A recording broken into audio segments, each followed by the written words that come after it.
Return, O Virgin Daughter of Israel, to these your highways by which you went. Welcome to Reunion Roadmap, a place to discover the people and communities along the highway of restoration for Israel's House of Yosef. Reunion Roadmap is a B'nai Yosef North America production. Be our guest for the next hour as we meet the people of the emerging House of Yosef here in North America.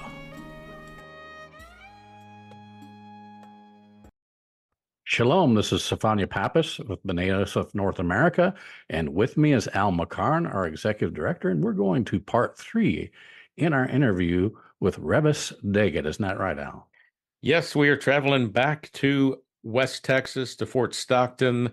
This segment, we talk a lot about Spain, about history, about the Inquisition, and this is where Revis begins to delve into some of the things that we don't even notice of what we say, the things that have been passed down in our cultural heritage. And, you know, the context is in terms of the Anusim, the hidden Jews of the Americas. We talk a lot about where did they go in Mexico and in what is now the United States, how they or why they fled Spain during the time of the Inquisition. But we actually go a little further afield and talk about the scattering of Israel in general. You know, and as we know, not all of the tribes were Jewish. There is the House of Ephraim or the House of Israel, and we've had on this program a number of people who've talked about where they went. Well, everywhere. A few years ago, we talked with Ruth Banks, whose family history extends back to West Africa, and they know they're from the tribe of Judah.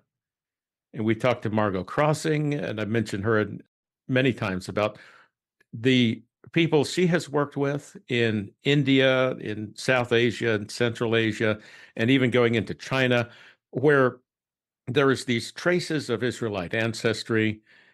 One of these days soon, I hope we will talk with Richard Hewitt again, who has been to Central Asia in Kyrgyzstan. You know, it seems this is popping up all over now, Stefania, for those who have eyes to see and ears to hear.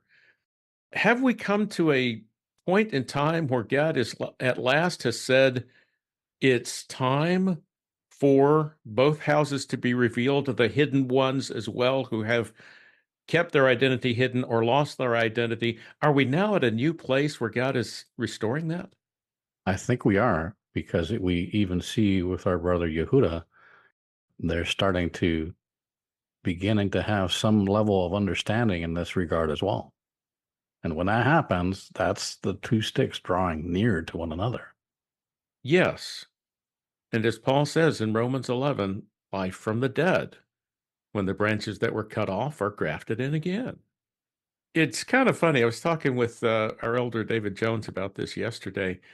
There are probably many people on both sides of the family who understand what's going on. You know, on the Christian side, I said closet Ephraimites, people who are recognizing in some way their Israelite identity, where they're calling it Jewish identity or Jewish roots or whatever. Yeah, all right.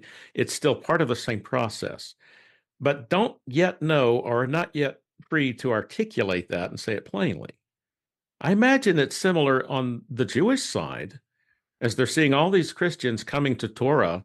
And of course, people like us, I mean, in our name, B'nai Yosef, children of Joseph, we're actually proclaiming we believe we are this part of Israel who is called to reconnect with Judah and be part of the final restoration and final redemption of all Israel. It'll happen in time. We don't need to force it. We just need to follow God's lead. Yes. And Revis Daggett is doing that. So let's go on back to Fort Stockton, Texas, and continue our conversation.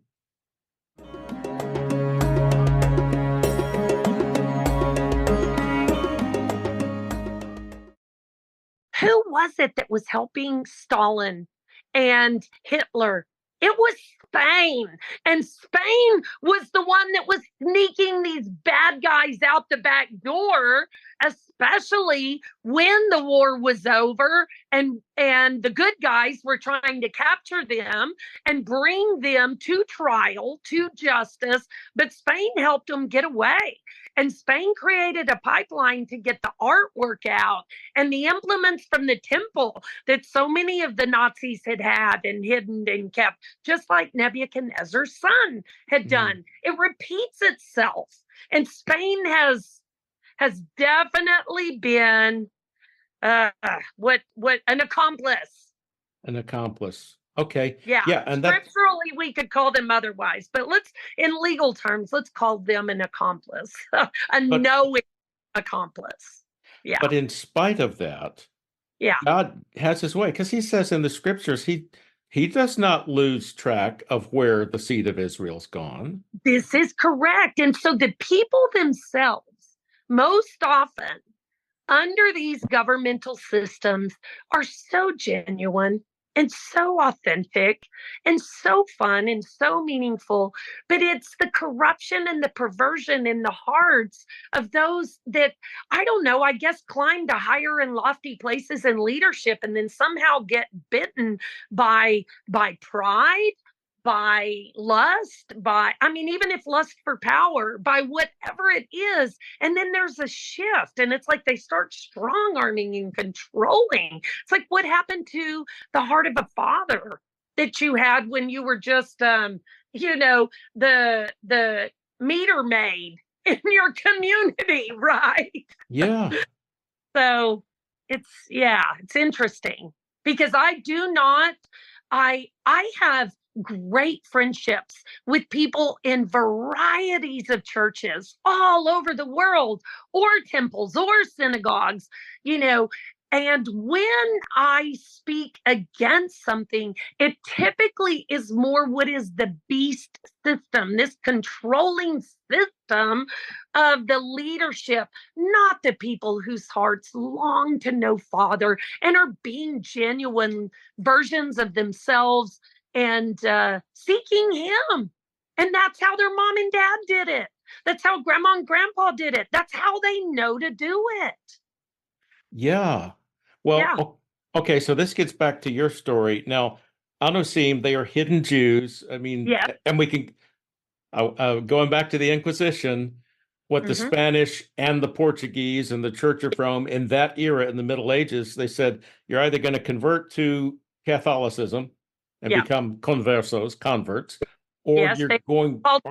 Well, they called them conversos. Then we'll talk about among our own people what we called each other. Marranos. Moranos. Yes. Yeah, Moranos. But those who retained their Jewishness continued to observe Torah hidden in their homes, by the way. And then who let's see, they fled to Mexico, to South America, to Colorado, for example. They became hidden Jews. Yeah. And over the generations, people forgot. This is correct. Well, part of it was when you continually see an inquisitor's hand and you see the danger of death. So it's reared its head over and again. You don't have to look too far, but we haven't classified it as such. So, our students don't necessarily know to call it as such, but let's even talk recently, Hitler and Stalin. This was a person of Jewishness, of biblical behavior. And so go before that, I'm not great at the names, but between the 1500s and the, 1900s, there definitely were those who were like convert or die as well. I mean, the Inquisitor's hand was still there. So what happened, what seems so uniquely interesting is that I remember as a child asking my friend, so where are your grandparents from? And she's like, I don't know. I'm like, what? And, well, I don't know. And I was like, well, why don't you know? I don't know. My grandmother never talks about it. And then someone else, I would say, well, you get older and you'd say, well, let's look at the birth certificates. They're like, we don't have birth certificates. I'm like, what? Why wouldn't you have birth certificates? So then I start seeing this trend that doesn't occur to me until later in life, that even once they arrived here, they were very incognito, here being the New World.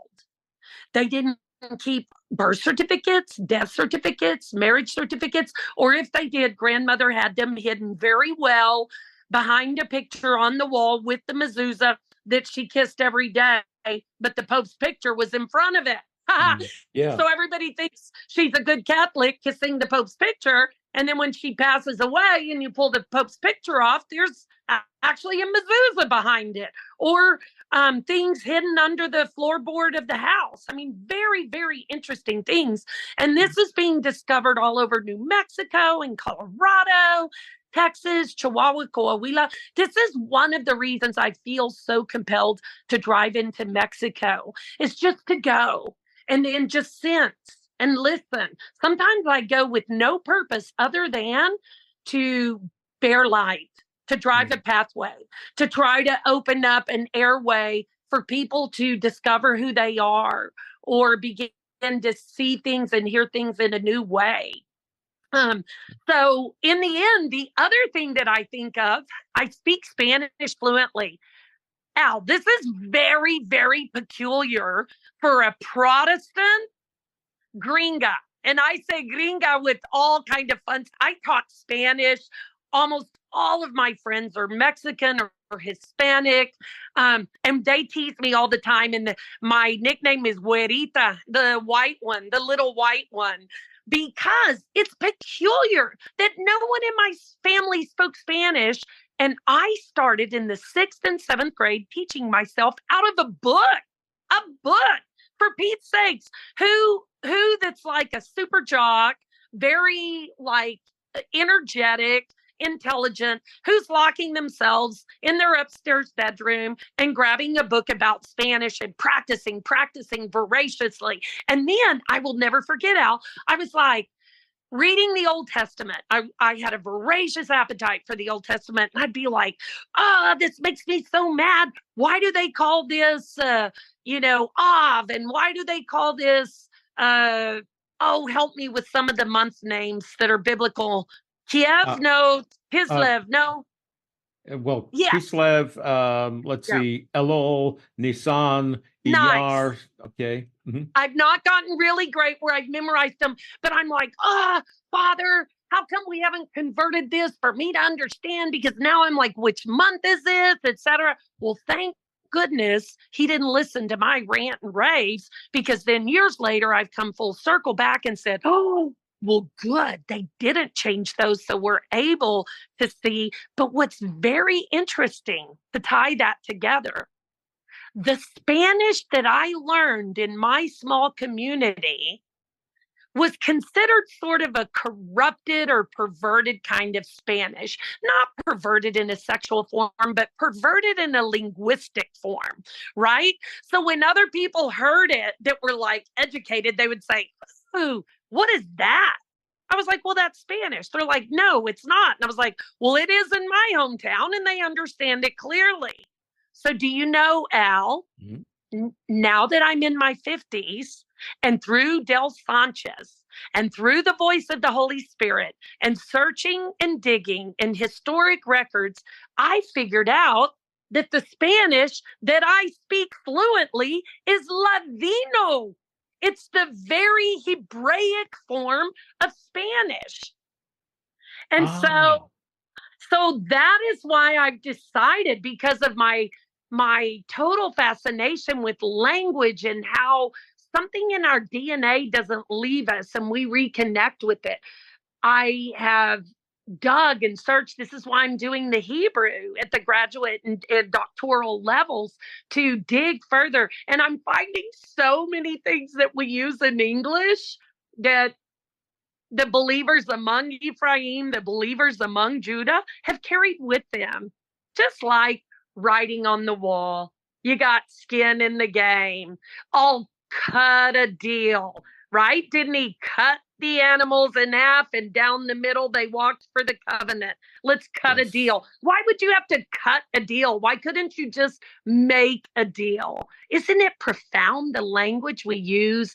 And so it was like, after having that experience in 2012, all of our idiomatic expressions, all of our nursery rhymes began to just play through my mind, and then words, and Father began to show me connections, etc. And that's why I'm like, I can't let it go. I cannot prove in my family line where there was a shift, but everyone in my family has blue eyes except for me. I have green, and my grandfather had green eyes, and his cheeks were very, very pale and rosy, like the Spaniards. But if they wouldn't accept that, I am also told, and I have discovered through history and digging and searching, that some of them, to throw the scent off of what Columbus was doing and others were doing, some fled to Ireland. That the little I is that next generation of the big I, Israel to Ireland. So you see lots of green eyes and red hair, and Well, and this also goes back to antiquity. Yes. Because let's see, Spain is Iberia, or which is linguistically linked to Hebrew. It is. Okay. It is. All right, right. So there's this Celtic organization, this fraternal organization among the Irish called the Royal Order of Hibernians, because there is this link between Ireland and Spain. Yes. And it's a Celtic link, it's a Gallic link, it's a Hebrew link. Yes. My grandfather's name was Irby. So if you reverse the B and the R, it's Ivri. Ivri. The B and the V are interchangeable depending on the dot or no dot. So his name was Ivri, Hebrew man. The Hebrew, exactly. Yeah. Isn't that interesting? And at one point, my father said to me, and he said to no one else, but we have these moments, right? We have this recall, or the Spirit will just have us utter something. My father said something to the effect, he lived until he was 90, and he said, well, my people were Black Dutch. And I was like, what? Wait, what? Excuse me? He had never said it. No one in the family had ever said it. And this, to me, bears witness to this idea.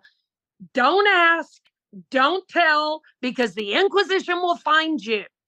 We are Texans. We are only Texans. That's all we are. Or we are Irish. We've been in Ireland all our life. That's it. That's all you know. Hush, don't say anything else. Because I found that when I asked some of the Mexican grandmothers, they would say, no hablas de eso. Don't speak like that, or don't speak of this. Yes. And oh my, it must have been so horrible in the 15th century. I agree. Yeah, that it's still 500 years later. But we need to think about this for a minute. Okay, the Inquisition, all right? This is the Empire of Spain in partnership with the Catholic Church, seeking to root out everyone who is not Orthodox, with total loyalty to the Pope and the monarchs of Spain. Correct. Yeah. I mean, it's to the point that they had watchers in the cities to look out on Friday nights to see where are their houses that don't have smoke coming from the chimneys, because they're Jews, because it's a Sabbath and they don't kindle a fire on the Sabbath. Correct. Yeah. And it's to the point that if you want to get a government position, you have to have a certificate that says your bloodline is pure, going back like 7 generations. And the Inquisition would actually catch people who, not knowing their history, they apply and find out in a records check of the genealogies that, oh, your great-grandfather was a converso. He was a Jew and he converted to Catholicism. So, no, your bloodline's not pure, and now we have to investigate you. Right. So then, Al, is it possible that among those that had been pure, and then became conversos in order to save their family, to remain physically in the earth. Now, however Father deals with that, that's up to him. Quite frankly, I don't judge them at all. I watched the movie Defiance and I was like, oh yeah, like whatever it takes, Bubs, you stay here and you defy the bad guys by surviving. Okay, that's why they called it Defiance. Now, just a reference, that's the one about the Jews in what is now Belarus, who defied the Nazis? They lived in the forest and they had to eat the horse to survive. Yeah. Yes. Okay. Yeah, so that was what a profound story, right? So then what I was going to say, is it possible at a certain point that some of those bloodlines have been purged from what are the data banks of being considered Jewish? I don't know. I'm not being accusatory. I'm just asking, is it possible that things have been shifted, removed, held back? There's always yet revelations to come forth. What was, is, and will be, but we don't always see it for what it is. Sometimes it's redefined. We see this happen politically all the time.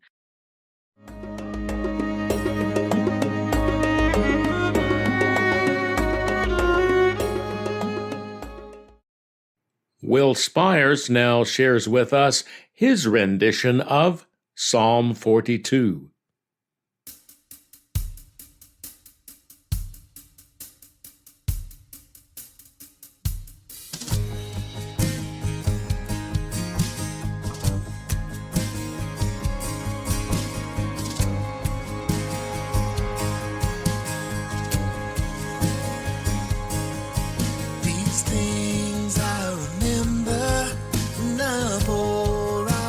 Soul, how I used to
Shalom, everybody. Welcome to the mid-rush portion of Reunion Roadmap. This is David Jones. With me today is Barry Phillips. Shalom, brother.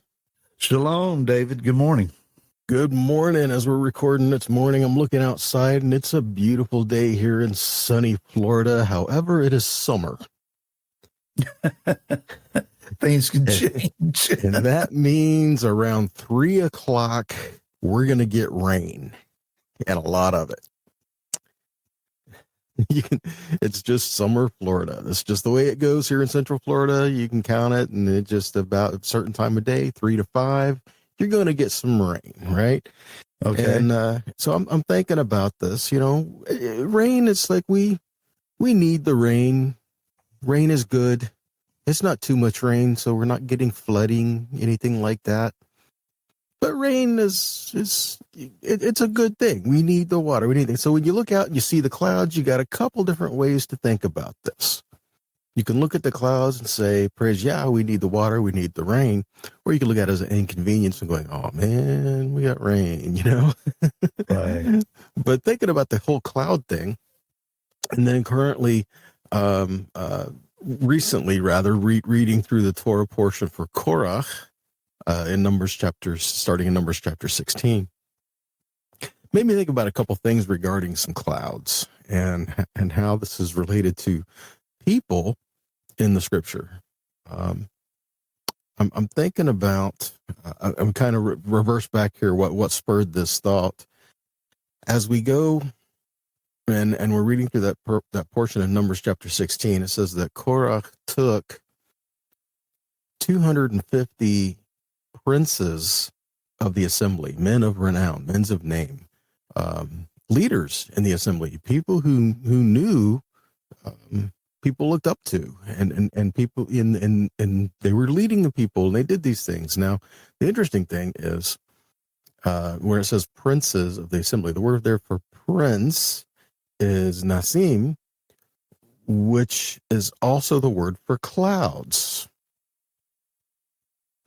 And so you could look at it in that way, saying, well, okay, so someone who was a prince or looked up to in the assembly, or a leader in the congregation of Israel, they're clouds. It doesn't mean like, oh, they're high and lofty and lifted up, but like, what does a cloud do? It provides water, nourishment, enrichment to the people, safety and cover and protection from the heat of the sun. And, you know, these are things that we need. So these are good things. But then I started thinking about Jude, and how Jude addresses Korah, and even relates in the passage he talks about that, relates to clouds as well, because we know that these men who stood up with Korah against Moshe and Aaron were standing against Yahweh, and they were not good clouds. So if you go to Jude, and I'm going to quickly read this, Jude verses 10 through 13, it says, these people slander what they don't understand, and whatever they do understand instinctively, like animals without reason, by these things they are destroyed. Woe to them, for they have gone the way of Cain. They were consumed for pay in Balaam's error, and in Korah's rebellion they have been destroyed. These people are hidden rocky reefs at your love feast, shamelessly feasting with you, tending only to themselves. They're waterless clouds, carried along by winds, fruitless trees in late autumn, doubly dead, uprooted, wild waves of the sea, foaming up in their own shame, wandering stars for whom the gloom of utter darkness has been reserved forever. You know, as I was reading through this, I kind of chuckled a little bit, and maybe inappropriate, but I'm thinking, man, how do you really feel? You know, Tell me what you're thinking, man. yeah. It's like, I mean, you know, to make the one statement is bad enough, but like, oh, he's really throwing the adjectives out there, right? Right. And so I'm thinking, okay, so who are these people? If you go back to verse 4, it talks about certain people who have slipped in, and these people are the ones who pervert the grace of God into indecency, and in doing so, they deny our Master and Lord Yeshua the Messiah. So a perversion of Yahweh's grace, and it refers to these people as rebellious and waterless clouds. One of the many things that he calls them, and I'm thinking, well, a cloud, it's supposed to be good, to bring the water, but they have this appearance that they're going to bring you nourishment and life and water and things that you need. but they bring you just the opposite. They bring you destruction and death and division and all of these things. Proverbs, I think it's in chapter 25, it talks about a man who boasts of himself and like a false gift is like a cloud and wind with no rain. So again, it's that idea of you're trying to appear as something, but you're not giving what you're supposed to give. So a few different thoughts, a few different things in there, which, again, when you're talking about the grace of Yahweh, are we giving it appropriately? Or are we trying to mishandle that and in turn mishandling the people and bringing destruction? I don't know. I got a few different things where my mind is kind of spinning around right now. Barry, can you help zero us in on something, bring us to some kind of a clear point on that? Well, one thing, and mentioning the clouds, we use the phrase sometimes when it's cloudy as cloud cover. Laura and I were sitting out last evening and having our evening meal on the front porch, and the sun was getting a little intense. It was a better day than previous yesterday heat-wise, but when the sun was directly on us, it was like, man, that's just right at the edge of we need to go in instead of eating out here. But then we got a cloud that came by. Air was cooler, temps went down, and that cloud cover was beneficial. Leadership is supposed to provide a sense of covering. But when your covering doesn't exist correctly, then you're going to have people who suffer unnecessarily in the heat. The idea of providing covering for someone should be more like an umbrella under which those who are covered have opportunity to exercise their gifting, to walk in their anointings, to be used according to, or to not be used, but allow them to use what it is that Yah has instilled in them to benefit and edify the body. So it's not an iron fist, and it's not a controlling. Covering and controlling are two different things.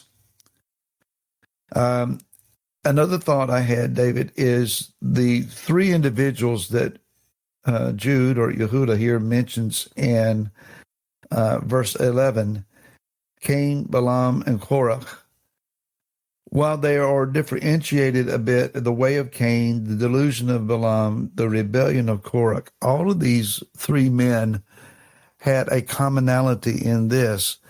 They were competing and calling. Cain was competing with his brother for his placement. Balaam was competing against Moshe for a prophetic level of placement. And of course, Korach was competing against Moshe and Aaron, again, for where he stood in his place. When leadership leads by fostering competition, our congregation or my ministry is better than, and insert whoever the competitor might be framed as, or where one arises to compete with an understood leader in a group. It is then required that they sway people to their cause. I've been in pastoral situations where you could see the competitor rise up and began to move through your congregation courting people.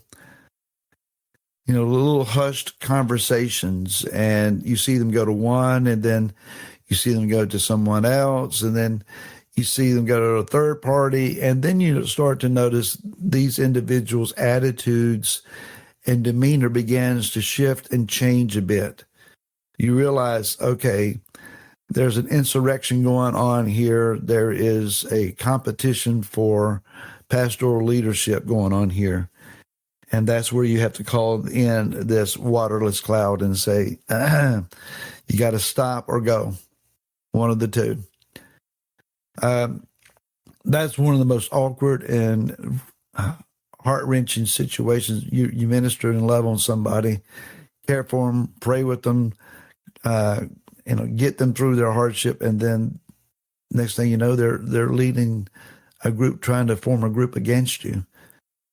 There is no water in that cloud. You and I were talking, if without water, a cloud doesn't exist. All clouds have a sense of vapor and moisture in them. Right. Waterless clouds, not only do they not hold any rain, but they are clouds in theory. Why would you, during Korach's time, why would you abandon the leadership of Moshe, who has already been well-established, documented, and fruit-bearing, for this guy that's got a grudge? He's led who, and he's done what? He has a name, a title, and as a Kohathite, he was one who moved the furnishings of the tabernacle. Some rabbis even guess that he was one of the 4 men who carried the Ark of the Covenant. Right. So, but he has proven himself to be our leader by what? Anytime we see someone who leads by a grudge or a vendetta or a complaint, that's a cloud not worth sitting under. You're going to get burnt. That is, the sun's going to scorch you. Not even stop it. Just come right through it, huh? Yep. I'm thinking about that. Since we're sticking with the cloud scenario in there, and in the same portion in Jude, when it talks about that, it says that they're carried around by the wind. Well, I mean, how does a cloud move in the sky? I mean, obviously, the wind moves them. And I'm thinking about that. I'm thinking about Ephesians 4, when it talks about the ministries within the body that Yahweh gave to the people to equip the people so that the people can be built up and do the work of service that's in there. Because if we do this, we will come to a place of unity under the Messiah as our head, being built up into a place of maturity. And in that, we will not be like, what does the scripture say? Infants tossed about by every wind of doctrine. Yeah, wind of doctrine, trickery, people who are cunning or clever in ways to deceive and in deception. And I think that's different. The scripture doesn't tell us that not to receive the wind. What's the word for ruach? I mean, wind, right? Yeah. Spirit, right? So it's a matter of what wind are we putting ourselves up for, a bad analogy, but it's what I'm thinking of offhand. What wind are we trying to catch? We're trying to catch the same wind that blows around the waterless clouds. Or are we trying to put ourselves up to catch the ruach flowing in our midst? Right. And David, one brings us to a place of unity, and the other one brings us to a place of division. I have one quick thought here before we run out of time. And the concluding discourse of prayer that Job had, Yah makes a challenge to him. He says, are you going to condemn me to justify yourself? Ooh. When you see ministries justifying themselves by, I'm right because they're wrong, or they're wrong so that makes me right. Condemning someone else to justify yourself, that should be a warning label for us. So if someone's leading or ministering out of an angst or an attitude or a condemnation, there's the apologist videos on YouTube. This ministry's wrong because, well, they don't agree with me, therefore I'm right. We need to steer clear of those. Yeah. Wow. And that's a great final thought to help sum us up, Barry. So with that, guys, we love to hear your feedback, your comments, your questions, and other topics or things you may want to have heard in a midrash or in an interview. Let us know what you think. Send us an email at Reunion Roadmap at B'naiYosefNA.com. Till next time, shalom, guys. Shalom.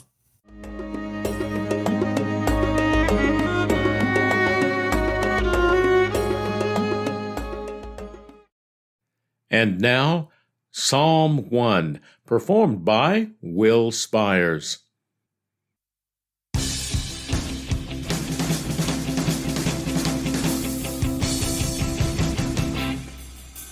Shalom, shalom, shalom, shalom. Shalom, shalom, shalom. Shalom, shalom, shalom, shalom. Shalom, shalom, shalom. Shalom, shalom, shalom, shalom. Shalom, shalom, shalom. Shalom, shalom, shalom, shalom. Shalom, shalom, shalom. Blessed is the man who does not walk in the counsel of the wicked. Blessed is the man who does not walk in the counsel of the wicked. Blessed is the man who does not walk in the counsel of the wicked. Blessed is the man who does not walk in the counsel of the wicked. And his delight is on the law of the Lord, and both day and night he meditates on his law. Blessed is the man who does not walk in the counsel of the wicked. Blessed is the man who does not walk in the counsel of the wicked. And he shall be like a tree firmly planted, and he shall be like a tree firmly planted by living water, living water, living water, living water. Shalom, shalom, shalom, shalom. Shalom, shalom, shalom. Shalom, shalom, shalom, shalom. Shalom, shalom, shalom. Chimney, oh, and me we're preparing. Ooh, clean and clean, holy and profane. Ooh, hey, shall we have a covering found in Yeshua? Our Passover lamb rose from the grave. Shalom, shalom, shalom, shalom. Shalom, shalom, shalom. Shalom, shalom, shalom, shalom. Shalom, shalom, shalom. His delight is on the law of the Lord, and both day and night he meditates on his law. Blessed is the man who does not walk in the counsel of the wicked. Blessed is the man who does not walk in the counsel of the wicked. And he shall be like a tree firmly planted. And he shall be like a tree firmly planted by living water, living water, living water, living water. Shalom, shalom, shalom, shalom. Shalom, shalom, shalom. Shalom, shalom, shalom, shalom. Shalom, shalom, shalom. Shalom, shalom, shalom, shalom. Shalom, shalom, shalom. Shalom, shalom, shalom, shalom. Shalom, shalom, shalom.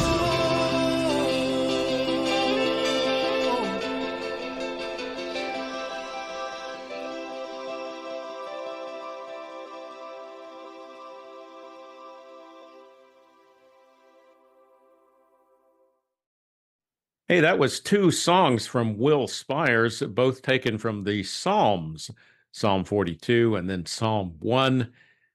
And then the Midrash, Barry and David talking about waterless clouds, which is a reference they've taken from the letter of Jude. Hey, Stefania, waterless clouds. What does that mean? What did you take away from the Midrash? Well, I thought Barry made a very good explanation of that when he was talking about being on the front porch with his wife, and the heat was really beginning to come in. And he was explaining how a waterless cloud will not function and do what a cloud is supposed to do, which is to provide cooling from the heat. And he said if it's a waterless cloud, and if it's somebody that you're, let's say, maybe somebody that you have trusted a lot, and they are supposed to be, quote unquote, your covering. We they talked about covering as well and what that entails, and that doesn't involve manipulating somebody or controlling somebody. It requires providing the refreshment that they need in order for them to begin to flow into their gift, which I like that what Barry had mentioned. And that's what a waterless cloud won't do. That a waterless cloud you'll continue to suffer from the heat and the pressure of this world, and you will not be in that place where you can conform to the image of Messiah. That's a good point. Now, what I learned in school, in elementary school, as we're studying basic earth science, is clouds are made of water vapor. So if there's no water in a cloud, how can there be a cloud? Yes. It must be something else. Of course, it can't do the function. It can't do the function of bringing the cooling moisture, the rain. It can't do the function of screening out the rays of the sun and protecting us from the heat, because there's no substance. Yes. And we encounter that. They talk about this. They're talking about spiritual leaders, pastors, rabbis, ministers who are all form but no substance. Yes. Or even the false shepherds who are leading others astray. They're in the ministry for whatever reasons, personal gain, make a name for themselves. There are those, but it's not just a religious phenomenon. Here's an example from history. The historians out there will get this. Emperor Napoleon III of France was described by the Chancellor Otto von Bismarck of Germany as the greatest mediocrity in Europe. Now, this is, if you know anything about the Second French Empire from 1850 to 1871 and Napoleon III's reign, you'll understand Bismarck was talking about a politician, a head of state, who was a waterless cloud. Yes. Yeah, and he was in it for the glory of France, but really for the glory of Napoleon Bonaparte III. And when the test came, and it came in the Franco-Prussian War of 1871, the Second Empire of France was proven by the Germans to be a house of cards that collapsed very quickly, and with it, the dynasty that Napoleon III was hoping to build. So you take that historical example and you apply it to, the church, the synagogue. It's the same deal. If there's all form but no substance, people are not being fed. Roots are not being extended deeply into the soil. Nurturing is not happening. And when the tests come, or when there is exposure of impropriety somehow, it collapses like a house of cards. Yes. This is where we need wisdom and discernment and depth on our own, so that we don't fall for the false, but cling to the true. Yes. Yes. Well, that is going to do it for this edition of Reunion Roadmap. Thank you all very much for visiting with us. And do go visit our website, beneyosefna.com, BNEYYOSEFNA.com. We have many resources there we think you'll enjoy. And if you are so moved, please click that donate button and partner with us. We would be greatly honored. And until next week, on behalf of Stefania Pappas, Barry Phillips, and David Jones, this is Al McCarn. Shavua Tov. Thank you for joining us on Reunion Roadmap, a production of B'nai Yosef North America. Please come back next week for another visit with the people of the emerging house of Joseph here in North America.